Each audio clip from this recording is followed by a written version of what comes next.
South ఇండియాలోనే అతి తక్కువ ధరలకి రత్నాలనందించే ఏకైక సంస్థ 6JVR. Welcome to Suman TV. నేను మీ సుబ్రహ్మణ్యం. అమరావతికి సంబంధించి టెండర్లు పిలుస్తున్నారు, పనులు మొదలైన అంటున్నారు. కొంచెం క్లారిటీ మిస్ అవుతుంది. దీని గురించి మాట్లాడడానికి మనతో పాటు Suman TV chief editor Keshav గారు ఉన్నారు. సార్ నమస్కారం. సార్ నమస్తే. టెండర్లు వీళ్ళు వచ్చిన తర్వాత జనవరికి అంతా పూర్తి చేయాలా, పండుగ లోపల పూర్తి చేస్తాము, లేదా డిసెంబర్లో కొన్ని టెండర్లు అయిపోయినాయి, కొన్ని దగ్గరలో ఏదో నీళ్లు దూడేస్తున్నారు, రోడ్లు కట్టేస్తున్నారు అనేదో జరుగుతూ ఉంది. సార్ ఒకరో క్లారిటీ ఇవ్వండి సార్ మన ప్రేక్షకుల కోసం. అంటే అమరావతి అనేది ఒక మహానగరం. అవును, ప్రణాళిక ప్రకారం చూసుకుంటే కూడా ఒక మహానగరం. ఆ నిర్మాణం ఎక్కడ మొదలు పెట్టాలి అనేది ఇక్కడ క్లిష్టమైనటువంటి అంశం. అయితే దీన్ని మనం ఒక 3 పార్ట్స్గా విడగొట్టుకోవాలి. ఓకే. ఒకటి, అమరావతిలో పనులు మొదలు పెట్టడానికి చేయాల్సినటువంటి గ్రౌండ్ వర్క్. ఓకే.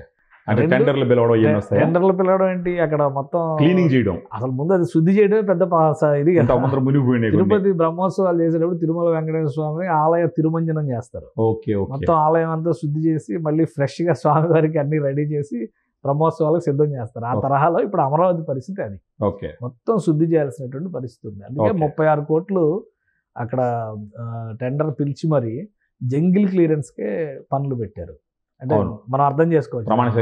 సో ఒక ఫేజ్ ఆ క్లియరెన్స్ వర్క్. రెండోది ప్రొసీజరల్ గా అలాట్మెంట్ ఆఫ్ వర్క్. ఏ పనులు ఎక్కడ ఆగిపోయినాయి వాటిని మళ్ళీ ఎలా ప్రారంభించాలి, అది రెండోది. మూడోది, అసలు ప్రారంభం కాని పనులు మాస్టర్ ప్లాన్ డీవియేట్ అవ్వమని చెప్పారు కదా. హైకోర్టు ఆఫ్ ఆంధ్రప్రదేశ్ ఇచ్చింది కదా, మాస్టర్ ప్లాన్ ప్రకారమే మీరు నిర్మాణం చేయాలి అని చూపించే మీరు రైతుల నుంచి భూములు సేకరించారని చెప్పింది. కాబట్టి మాస్టర్ ప్లాన్ నుంచి మేము డీవియేట్ అవ్వమన్నారు. కాబట్టి మళ్ళీ మాస్టర్ ప్లాన్ ప్రకారం మిగతా టేకప్ చేయాల్సినటువంటి పనులు ఏంటి, ఇలా 3 దశలుగా వాటిని విభజించుకుని చేయాలి. Okay. So first point, ground work clearance కు సంబంధించినటువంటి పనులు దాదాపుగా కంప్లీట్ అయిపోయినాయి. ప్రస్తుతానికి జంగిల్ క్లియరెన్స్ పని అయిపోయింది, డీ వాటరింగ్ అయిపోయింది, గవర్నమెంట్ బాధ్యత, అవన్నీ గవర్నమెంట్ చేసింది కదా. ఇప్పుడు అన్ని పనులు మొదలైనట్టే. టెక్నికల్ గా మొదలవలసిన పనులు ఏంటంటే ఏ భవనాలు ఎక్కడైతే ఆగిపోయారో వాటి పనులు మొదలు కావాలి. అవును. రెండోది, కొత్తగా తీసుకున్నటువంటివి వివిధ సంస్థలకు అలాట్ చేసినటువంటి. ఇంకో విషయం ఏంటంటే ఆల్రెడీ కొన్ని సంస్థలకి అలాట్మెంట్ జరిగింది, ఆ సంస్థలు అక్కడి నుంచి ఆపరేషన్స్ చేస్తున్నాయి, నిర్మాణాలు కూడా జరిగినాయి. అవును. మీరు రిట్ యూనివర్సిటీ కానీ, SRM యూనివర్సిటీ కానీ, అమృత యూనివర్సిటీ కానీ, వీళ్ళన్నీ కూడా ఆపరేషన్. అమృత యూనివర్సిటీ ఇంకా ఆపరేషన్స్లోకి రాలేదు, మిగతా 2 ఆపరేషన్స్లోకి వచ్చినాయి. ఫోరెన్సిక్ ల్యాబ్ లాంటివి నిర్మాణాలు ఆల్మోస్ట్ 80% అయిపోయాయి. ఈ మధ్య CRDA కూడా ఈ 6 నెలల్లోనే 90% వర్క్స్ కంప్లీట్ చేసామని చెప్పారు, ఒక వీడియో కూడా రిలీజ్ చేశారు. ఓకే. సో ఇవన్నీ ఆల్రెడీ పనులు జరుగుతున్నవి. వాటికి వెళ్ళడానికి యాక్సెసిబిలిటీ, రహదారి వ్యవస్థ ఉండాలి. అవును. కాబట్టి రహదారులు వేస్తున్నారు ఆల్రెడీ. అమరావతిలో ఇంకా పనులు మొదలు కాలేదు అని అనుకోవడానికి అవకాశం లేదు. ఆ రహదారులు వేస్తున్నారు. వాటికి ఇంకొక ముఖ్యమైనటువంటి ఏంటంటే రాకపోకలే కదా ఇంపార్టెంట్. ఏ డిజిగ్నేటెడ్ సిటీస్ అంటే నాలెడ్జ్ సిటీ అని, ఎలక్ట్రానిక్ సిటీ అని, అడ్మినిస్ట్రేటివ్ సిటీ అని, ఫైనాన్స్ సిటీ అని, ఇట్లా ఏవైతే డిజిగ్నేట్ చేశారో అక్కడక్కడ అలాట్మెంట్ అయినటువంటి సంస్థలు మళ్ళీ వాటిని వెనక్కి పిలిచి మీరు పనులు మొదలు పెట్టండి, మేము మీకు సపోర్ట్ చేస్తాము, ఇన్ఫ్రాస్ట్రక్చర్ మొదలు పెడతాము అనే దాని మీద ఆ ప్రయత్నాలు జరుగుతున్నాయి. మూడవది, ఇప్పుడు మనం పనులు మొదలు పెట్టాలని ఆశిస్తుంది ఆగిపోయిన భవనాలకు సంబంధించినటువంటి పనులు, ప్లస్ ఏవైతే ఇప్పుడు మాస్టర్ ప్లాన్ ప్రకారం డెవలప్ చేయాల్సినటువంటి ఇన్ఫ్రాస్ట్రక్చర్. అంటే మినిమం ఎమ్యూనిటీస్. మనం అపార్ట్మెంట్ కొనుక్కుంటే కూడా ఎమ్యూనిటీస్ ఇది ఉంటుంది కదా, drainage, power supply, water supply, ఇట్లాంటివన్నీ ఉంటాయి కదా. సో ఆ పనులన్నిటికీ సంబంధించి టెండర్స్ పిలిచారు. ఈ టెండర్లన్నీ కూడా జనవరి ఆఖరు నాటికి వాటికి పెట్టిన డెడ్ లైన్స్ కంప్లీట్ అయిపోతాయి. సో వాటిలో ఎవరు ఎంత కోట్ చేశారు, గవర్నమెంట్ ఇచ్చినటువంటి కండిషన్స్ని ఫుల్ఫిల్ చేసేటువంటి సంస్థలు ఏవి, వాటిలో ఎక్స్పీరియన్స్ ఉన్నటువంటి సంస్థలు ఏవి, వీటిని బట్టి వర్క్ అలాట్మెంట్ జరుగుతుంది. వర్క్ అలాట్మెంట్ జనవరిలో ఈ టెండర్స్ టైం గడిచిన తర్వాత 1 నుంచి 2 వారాల సమయం పట్టొచ్చు. సో 2 వారాల్లో క్లోజ్ అయిపోతాయి అవన్నీ.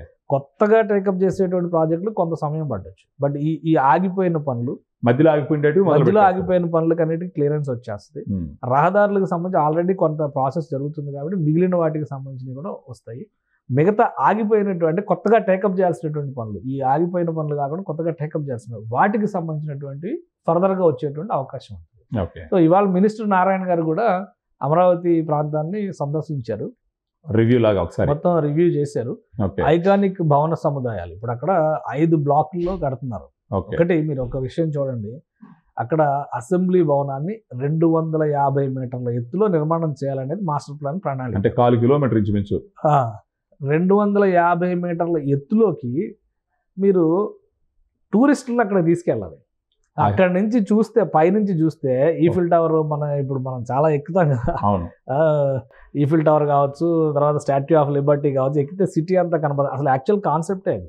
అసెంబ్లీ భవనాన్ని ఒక టూరిజం స్పాట్ కింద డెవలప్ చేయాలి. అందుకనే ఆ డిజైన్ మీరు చూస్తేనే చుట్టూ నీరులాగా, అక్కడ సరస్సు లాగా మధ్యలోకి వెళ్ళేటువంటి, అసెంబ్లీ సమావేశాలు జరిగే టైంలో అలౌ చేయకపోవచ్చు, కానీ అసెంబ్లీ సమావేశాలు లేని సమయంలో అమరావతి వాచ్ టవర్ లాగా అక్కడ నుంచి విజిట్ చేసే విధంగా మల్టీపర్పస్ లాగా. సో అంత పెద్ద నిర్మాణాలు మరి చేయాలంటే కింద ఇప్పుడు ఆ ఫౌండేషన్ ఎట్లున్నది చూడాలి కదా. ఇప్పుడు అందుకే ఆయన అన్ని కూడా తనిఖీ చేయడానికి వెళ్ళారు, అవన్నీ చూశారు. బహుశా ఐఐటి ఎక్స్పర్ట్స్ చెప్పినటువంటి దీని ప్రకారం అన్ని పటిష్టంగా ఉన్నాయి అన్నారు. పైన కొంత తుప్పు వచ్చినటువంటి ఇనుపరాడ్లకు సంబంధించి ఎటువంటి సొల్యూషన్స్ చెప్తారు, టెక్నికల్ గా వాటిని ఎలా చూడాలి, ఇవన్నీ కూడా డిసైడ్ చేస్తారు.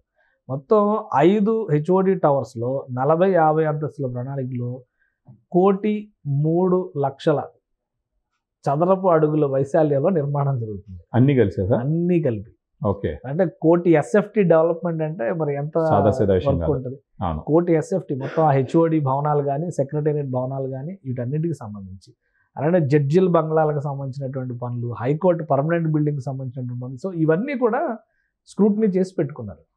మోస్ట్లీ ఫిబ్రవరి 2nd వీక్కి ఇవన్నీ కూడా క్లియరెన్స్ చేస్తారు. వీటితో పాటు హ్యాపీనెస్ట్ 4,030 అపార్ట్మెంట్లు, దగ్గర ఫ్లాట్లు హ్యాపీనెస్, చాలా మంది డబ్బులు కూడా కట్టారు. అప్పుడు అది పూర్తిగా అసలు అది ఫౌండేషన్స్ తవ్వుతుండగానే గవర్నమెంట్ మారింది, మొత్తానికి ఆగిపోయింది. 5 ఏళ్ళు వాళ్ళకి టార్చర్, 5 ఏళ్ళు హ్యాండ్ ఓవర్ అయిపోవాలి అసలు అయితే ఆ ప్రాజెక్ట్. సో వీటన్నిటికీ అందుకనే ఒక నిర్దిష్టమైనటువంటి గ్రౌండ్ వర్క్, ఇప్పుడు ఏదైనా ఒక మొత్తం గ్రౌండ్ క్లియరెన్స్ చేసుకొని రెడీ చేసుకుంటున్నారు. ప్రతిదానికి ఒక టైం బౌండ్లో కంప్లీట్ చేయాలి.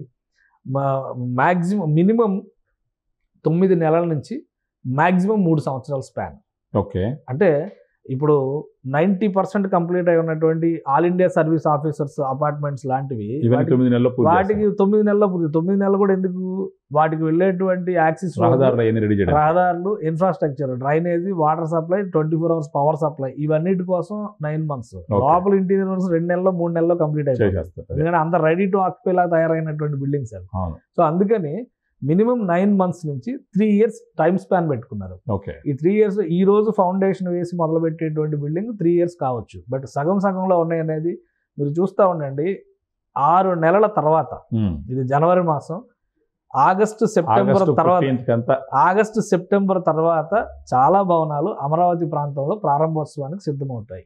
ప్రభుత్వ శాఖలకు సంబంధించినటువంటి భవనాలు ఉండొచ్చు, ప్రైవేట్ ఇన్స్టిట్యూషన్స్, అమృత యూనివర్సిటీకి సంబంధించి చాలా పెద్ద స్ట్రక్చర్ కంప్లీట్ అవుతున్నటువంటి టైంలో గత ప్రభుత్వం వెళ్ళడానికి దారి ఇవ్వకపోతే ఆగిపోయినాయి. లాంఫామ్ పక్కన అగ్రికల్చర్ యూనివర్సిటీ అద్భుతమైనటువంటి డిజైన్తో వాళ్ళు నిర్మాణం చేసింది. లాస్ట్ 7 నెలల నుంచే పని జరిగింది అక్కడ. అలానే సెంట్రల్ గవర్నమెంట్ అప్రూవ్ చేసినటువంటి ఫోరెన్సిక్ ల్యాబొరేటరీస్ గత 7 నెలల్లోనే పని జరిగిందని CRDA రిపోర్ట్ రిలీజ్ చేసింది. అంటే ఏం లేదు, అమరావతి మీద ఒక ప్రతీకార రాజకీయంగానే దాన్ని చూడాలి, దానికి ప్రత్యేకమైనటువంటి విశ్లేషణ ఏం అవసరం లేదు. అంటే అమరావతి అనేటువంటి నగరం పుట్టుకతోనే చచ్చిపోవాలనేటువంటి కళ ఒక ఆయనకు అన్నాడు, దానికి తగ్గట్టుగా పనులు చేసుకుంటూ వెళ్ళాడు. ఇప్పుడు రాజధానిలో ఏమైనా అవకతవకలు జరిగి ఉంటే వాటిని సవరించే ప్రయత్నం చేస్తుంటే, ఇన్ని ఎకరాల భూముల్ని పలానా వాళ్ళ పేరు మీద ఇచ్చారు, లేదా ఇన్ని ఎకరాల భూముల్ని అక్రమంగా రిజిస్ట్రేషన్ చేస్తున్నారు. ఈరోజు మనం చూసాం సరస్వతి పవర్ కంపెనీకి సంబంధించి 24.84 ఎకరాల భూములు అసైన్మెంట్ ల్యాండ్స్ ని బలవంతంగా వాళ్ళు రిజిస్ట్రేషన్లు కూడా చేయించారు. రిజిస్ట్రేషన్లు చెల్లవు అని ప్రభుత్వం రద్దు చేసింది. సో ఒక రకంగా ఒక తప్పు జరిగినప్పుడు సరి చేయాలంటే ప్రయత్నం అది. అసలు మొత్తానికి భూములే మీకు ఇవ్వమని చెప్పని మొత్తం ప్రాజెక్ట్ ని రద్దు చేస్తే ఆ స్థాయిలో అవినీతి జరిగిందని మీరు నిరూపించాలి. అది జరగలే, ఇది జరగలే. రాష్ట్రం నోట్లో మట్టి కొట్టారు. సో ఇప్పుడు ముఖ్యంగా అమరావతి నోట్లో మట్టి కొట్టారు. మీరు ఇప్పుడు కూడా చూడండి, ఈ ప్రభుత్వం చేస్తున్నటువంటి ప్రణాళికలు కూడా విశాఖపట్నం IT హబ్ అంటున్నారు, విశాఖపట్నానికి ఫార్మా హబ్ అంటున్నారు, విశాఖపట్నంలో ఇండస్ట్రియలైజేషన్ అంటున్నారు, అలానే మ్యానుఫ్యాక్చరింగ్ హబ్ అని చెప్పని ఇటు ఓరకల్ మాట చెప్తున్నారు, అటు శ్రీ సిటీ మాట చెప్తున్నారు, క్రిస్ సిటీ మాట చెప్తున్నారు. మధ్యలో ఉన్నటువంటి కోస్తా ప్రాంతంలో వీటికి ఏమి వచ్చింది లేదు, పరిశ్రమల పరంగా వీటికి ఏదన్నా వచ్చింది అంటే అప్పుడెప్పుడో 200 ఏళ్ల క్రితం బ్రిటిష్ వాళ్ళైనా కానీ ఆ సదార్థర్ కాటన్ కట్టినటువంటి ధవళేశ్వరం ఆనకట్ల వలన గోదావరి ప్రాంతం అంతా అభివృద్ధి చెందింది. ఇటువైపు ఆయన శిష్యుడు అలెగ్జాండర్ ఆర్ అని చెప్పని ఆయన కట్టాడు ప్రకాశం బ్యారేజ్. దానివల్ల కృష్ణా మండలం డెవలప్ అయింది. ఎందుకంటే వీళ్ళు కొత్తగా తెచ్చిన ప్రాజెక్టులు ఏమీ లేవు. ఇక్కడ రాజధాని ఉంది అనేటువంటి ఒక తాయిలాన్ని చూపించి అటు ఇటు వెళ్ళిపోతున్నాయి. అలాంటి రాజధాని నోట్లో మట్టి కొట్టింది గత ప్రభుత్వం. ఆ శాపం ఉత్తినే పోదు కాబట్టి అది గట్టిగానే తగిలింది. సో ఇప్పటికైనా కానీ కనువిప్పు కలగాలి. ప్రతి ఒక్కరికి మా ఊరు అభివృద్ధి చెందాలనే కోరిక ఎలా ఉంటుందో ప్రతి ఒక్కరూ అభివృద్ధి చెందాల్సినటువంటి బాధ్యత, అభివృద్ధి చెందే విధంగా ప్రణాళికలు ఉండాల్సినటువంటి అవసరం ప్రభుత్వానికి ఉంటుంది. సో ఇక్కడ ప్రణాళికల విషయంలో ప్రభుత్వం ఆ బ్యాలెన్స్ అనేది పాటించకపోతే, ఆ సమతూకం అనేది పాటించకపోతే మరొకసారి నష్టం జరుగుతుంది. అందుకనే ఈసారి ప్రభుత్వం టైం బౌండ్గా ప్రోగ్రామ్ ప్లాన్ని డిసైడ్ చేసింది. ఇంకొక విషయం, ఆర్థికంగా ఒక్క రూపాయి కూడా కొరత రాకుండా ఉండేటువంటి ప్రయత్నం చేసింది. కేంద్ర ప్రభుత్వం ఇచ్చినటువంటి అష్యూరెన్స్తో వరల్డ్ బ్యాంక్ 15,000 కోట్లు శాంక్షన్ చేస్తుంది. అవును, పనులు జరిగే తీరును బట్టి ఏ బ్యాంక్ అయినా మీరు ఇల్లు కట్టుకున్నా కానీ ఇల్లు కట్టుకున్నా సేమ్ అదే మేనర్ లో ఇస్తారు. అంతే, మీకు 15,000 కోట్లు శాంక్షన్ చేసి ఇచ్చారు కదా. సో అది హడ్కో రుణం 11,000 కోట్లు వచ్చింది. రేపు జైకా ఫండింగ్ వస్తుంది, ఏషియన్ డెవలప్మెంట్ బ్యాంక్ ఫండింగ్ వస్తుంది. అంటే దగ్గర 40,000 కోట్లు 45,000 కోట్లు అక్కడ లెక్క కనిపిస్తుంది. పనులు జరిపించేటువంటి అంశంలో నిబద్ధత, సమయానికి పనులు పూర్తి చేసేటువంటి సమర్థత, ఈ రెండు ఉంటే అమరావతి సాకారం అనేది చాలా సులువైనటువంటి అంశం చంద్రబాబు నాయుడు గారు ఈరోజు తేల్చేశారు. సో ఆ దిశగా అధికార యంత్రాంగం, కింది స్థాయి వర్గాలు కూడా పనిచేస్తే అద్భుతమైన రాజధాని నిర్మాణం అనేది చాలా సులువైనటువంటి ప్రక్రియగా కనిపిస్తుంది. అందుకనే ఇన్నిసార్లు బహుశా నారాయణ గారి విజిట్ కి వెళ్ళడానికి కూడా కారణం ఆ డీవాటరింగ్ మొత్తం కంప్లీట్ అయిపోయింది. బహుశా రేపో మాపో ఐఐటి నిపుణుల బృందం చెన్నై నుంచి వస్తుంది, హైదరాబాద్ నుంచి వస్తుందని చెప్పి అన్నారు. అట్ ద సేమ్ టైం అవసరమైతే విదేశీ నిపుణుల అభిప్రాయాన్ని కూడా తీసుకోమని చెప్పి ముఖ్యమంత్రి గారు ఆదేశించారు సమాచారం. ఎందుకంటే ఆ బిల్డింగ్స్ ఒక 100 ఏళ్ళు నిలవాలనేటువంటి ఆలోచనతో చేస్తున్నారు. సో ఈ వీటన్నిటికీ క్లియరెన్స్లు వస్తే టెక్నికల్ గా జరగాల్సినటువంటి ప్రొసీజర్స్ అన్ని కూడా ఫిబ్రవరి 2వ వారానికల్లా కంప్లీట్ అవుతాయి. పనులు ఆల్రెడీ జరుగుతున్నాయి. కీలకమైనటువంటి ఐకానిక్ భవనాలుగా అమరావతికి సిగ్నేచర్స్ గా కనిపిస్తాయి అనుకున్నటువంటి బిల్డింగ్ పనులు మాత్రం ఫిబ్రవరి 2వ వారం తర్వాత ప్రారంభం అవడానికి అవకాశాలు పుష్కలంగా ఉన్నాయి. అది so very good sir, very good. అంటే మీరు ఎటు వచ్చినా మీరు చెప్పే పాయింట్ ప్రకారం 9 నెలల నుంచి 3 సంవత్సరాల మధ్య మనం ఇప్పుడు దాకా వాళ్ళు చెప్పినట్టు గ్రాఫిక్స్ లో చూసినటువంటిది పూర్తిగా కాకపోతే అవగాహన లేని వాళ్ళు చెప్పేటువంటి మాటలు. గ్రాఫిక్ అంటే ఏంటి, అది ఏమన్నా ప్లాన్ సినిమా కాదు కదా. గ్రాఫిక్ అనేది యాక్షన్ ప్లాన్. ఇప్పుడు మీరు ఇక్కడ నుంచి ఇంటికి వెళ్ళాలనుకోండి, మీ మైండ్ లో ఒక రూట్ ప్లాన్ వేసుకుంటాం, ఏ రోడ్ లో నుంచి వెళ్ళాలి, అది చిత్ర రూపంలో చూపించిన మీకు పూర్తి స్థాయి అవగాహన ఉంటే ఆ రూట్ మీద మీ మైండ్ లో మ్యాప్ తోనే వెళ్ళిపోతారు. లేదనుకోండి గూగుల్ మ్యాప్ ఓపెన్ చేసుకొని చూస్తారు, ఎక్కడ ట్రాఫిక్ ఎక్కువ ఉంది, ఎక్కడ రోడ్ షార్ట్ కట్ ఉంది చూసుకుని పోతారు. ప్రతిదానికి గ్రాఫిక్ అవసరం. ఇప్పుడు జగన్మోహన్ రెడ్డి గారి కంపెనీలు ఉన్నాయి, కొన్ని కన్స్ట్రక్షన్ కంపెనీలు గ్రాఫిక్ వేయకుండా అపార్ట్మెంట్లు కట్టారా, అపార్ట్మెంట్లు అమ్మారా, ఎంత పెద్ద. ఇప్పుడు రామ్కీ గ్రూప్ ఉంది, ఒక పెద్ద ఇన్ఫ్రాస్ట్రక్చర్ డెవలప్మెంట్ చేసింది, దానికి ప్లాన్ వేయలేదా? ఇక్కడ హైదరాబాద్ లో బోల్డ్ అన్ని కంపెనీలు, అంటే ఈవెన్ హైటెక్ సిటీ ఇది కూడా ప్లాన్ తోనే వచ్చింది కదా. తిరుమల వెంకటేశ్వర స్వామి మహాద్వారం కట్టాలంటే కూడా ప్రణాళిక చేస్తేనే కదా. సో ఆ విజువలైజేషన్ అనేది ఇప్పుడు ఇచ్చినటువంటి టెక్నాలజీ ఇచ్చిన అదృష్టం, అది చిత్ర రూపంలో చూపించిన ఇలా కడితే ఇలా ఉంటుంది. మీరు ఒక చిన్న 1000 చదరపు అడుగుల అపార్ట్మెంట్ ఫ్లాట్ కొనుక్కుంటే ప్లాన్ చూపిస్తారు కదా వాళ్ళు. ఇందులో ఇటు నుంచి కిటికీ ఇటు ఉంటది, తలుపు ఇటు ఉంటది, ఈ గదిలో అదంతా ఓకే అనుకుంటారు ముందే. కాబట్టి బుర్ర లేని వాళ్ళు, జ్ఞానం లేని వాళ్ళు, ప్రస్తుత పరిస్థితుల పైన అవగాహన లేని వాళ్ళు గ్రాఫిక్ అంటే ఏదో సినిమా అనుకున్నారు. రాజమౌళి కూడా అదే విధంగా అవమానించారు. రాజమౌళి గారు ఒక ప్రణాళిక వేయకుండా ఒక సినిమా ఎలా తీస్తారు కదా. బాహుబలి లాంటి సినిమాలో కానీ, RRR లాంటి సినిమా అంత పర్ఫెక్షన్ ఎలా వచ్చింది? ఏది గ్రాఫిక్, ఏది గ్రీన్ మ్యాటో, ఏది రియాలిటీనో మనం చెప్పగలం ఆ స్క్రీన్ పైన చూసినాక. సో ఎంత మైండ్ వర్క్ చేస్తే అదంతా సాధ్యమైంది. కాబట్టి అజ్ఞానులు చెప్పేటువంటి మాటలు పట్టించుకోవాల్సినటువంటి అవసరం లేదు. ప్రణాళికబద్ధమైనటువంటి అభివృద్ధి ఆంధ్రప్రదేశ్కి అవసరంగా కనిపిస్తుంది. అమరావతి అనేటువంటి ఒక నగర నిర్మాణం జరిగింది. ఈరోజు దావోస్ లో రేవంత్ రెడ్డి గారు రొమ్ము విరుచుకొని ఒక మాట చెప్పారు, నా దగ్గర హైదరాబాద్ ఉంది అన్నారు. ఎవరి దగ్గర సమాధానం లేదు. ఇతర రాష్ట్రాలు ఏం మాట్లాడతారు? ఆయన చెప్పిన దానిలో 100% పాయింట్. కానీ హైదరాబాద్ ఫౌండేషన్ ఆయన చెప్పినటువంటి మా దగ్గర ISB ఉందన్నారు. ఆ రోజు అవన్నీ మరి ఎవరు చంద్రబాబు నాయుడు గారు తీసుకొచ్చి కాదు. చంద్రబాబు నాయుడు గారు బిల్ క్లింటన్ ముందర ఇచ్చినటువంటి ప్రెజెంటేషన్ వీడియో ఒకటి ఉంటుంది. కావాలంటే US ప్రెసిడెన్షియల్ లైబ్రరీ అని చెప్పని క్లింటన్ టూర్ టు హైదరాబాద్ అని కొట్టండి. Bill Clinton tour to Hyderabad అని కొట్టండి. అది ఫ్రీ, ఎక్కడైనా కానీ యూట్యూబ్ లో యాక్సెస్ ఉంటుంది. ఆ వీడియో ఓపెన్ చేస్తే 45 నిమిషాల power point presentation Chandrababu Naidu గారు ఇచ్చారు. ఆ రోజు ఇక్కడ ఏమేమి వస్తాయని చెప్పారో అవన్నీ ఈ రోజు హైదరాబాద్ లో ఉన్నాయి. సో ప్రణాళిక, ప్లానింగ్, మైండ్ మ్యాపింగ్, ఏ విధంగా ముందుకెళ్లాలనేటువంటి విజన్ అంటే ఆ విధంగా ఉంటుంది. ఆయన ప్రూవ్ చేసిన తర్వాత కూడా కొంతమంది అరాచక శక్తులు, అంటే ఆల్రెడీ ఆయన హైదరాబాద్ లో ప్రూవ్ చేసినాడు, అయినా కానీ మళ్ళీ ఆయన ట్రోల్ చేస్తారు. అంటే అది రాజకీయం కోసం ఏమైనా మాట్లాడు, అది కరెక్ట్. కానీ విఘ్నత ఉన్నవాళ్ళు గమనించాలి. జరుగుతున్నటువంటి పనులు ఇప్పుడు మీరు ఒక సైడ్ మాట్లాడతారు, నేను ఒక సైడ్ మాట్లాడతాను. వినేవాళ్ళు మన ఇద్దరు చెప్పేదానిలో లాజిక్ అనేది వాళ్ళ బుద్ధితో ఆలోచించి వాళ్ళు నిర్ణయం తీసుకోవాలి. అది తెలివైన వాళ్ళ లక్షణం. అంతే. అలా కాకుండా మీ పక్క ఉంగిపోవడం నా పక్క ఉంగిపోవడం అనేది తెలివైన తనం కదా. అంటే వాళ్ళు తెలివిని ఏం చేస్తున్నారు. ఇప్పుడు ఇక్కడ సమస్య అదే వస్తుంది. కాబట్టి అమరావతి రూపకల్పనలో కానీ అమరావతి నిర్మాణంలో కానీ లోటుపాట్లు ఏమైనా జరుగుంటే గత ప్రభుత్వం సరిచేస్తుంటే బాగుండేది. ఆ ప్రయత్నం చేయాల. ఈ ప్రభుత్వం అయినా కానీ గతంలో జరిగిన తప్పిదాలు జరగకుండా అమరావతిని ఏ విధంగా ముందుకు తీసుకెళ్లాలనే ప్రణాళిక విషయంలో మాత్రం ఒక సమగ్రతతో ముందుకు వెళ్లాల్సినటువంటి అవసరం ఉంది. అలా జరిగినప్పుడే రాష్ట్రం అందరూ కూడా ఇది అందరి రాజధాని అనుకునేటువంటి పరిస్థితి ఉంది. ఒక చరిత్రను వక్రీకరించిన, సంస్కృతిని వక్రీకరించిన, వారసత్వాన్ని వక్రీకరించినా కానీ భవిష్యత్ తరాలు బాధపడేటువంటి పరిస్థితి ఉంటుంది. కాబట్టి ఈ విషయాన్ని దృష్టిలో పెట్టుకొని రాజకీయాలు చేసుకోండి, ఎవరికి వాళ్ళు రాజకీయాలు చేసుకోండి. కానీ నగరాలను చంపేసేది, వ్యక్తిత్వాలను చంపేసేటువంటి, భవిష్యత్తుని పాడు చేసేది, భవిష్యత్తును నాశనం చేసేటువంటి ఆలోచన చేయడం రాక్షస ఆలోచన. అది చాలా దుర్మార్గమైనటువంటి ఆలోచనగా ఉంటుంది. అలాంటి ఆలోచన చేసిన వాళ్ళు ఎవరో కూడా చరిత్రలో ఎక్కడ ముందరకు పోయినట్టు ఎక్కడా లేదు. కాబట్టి అది అమరావతి విషయంలో ఒక ప్రణాళికతోనే ఆంధ్రప్రదేశ్ ప్రభుత్వం వెళ్తుంది. ఫిబ్రవరి ఎండింగ్ నాటికి దాదాపుగా సగంలో నిలిచిపోయిన పనులన్నీ మొదలవడానికి అవకాశం ఉంది. ఫిబ్రవరి ఎండింగ్ లోపల కొత్త ప్రణాళికలు కొత్తగా టేకప్ చేయాల్సిన వాటికి కొంత సమయం పట్టొచ్చు.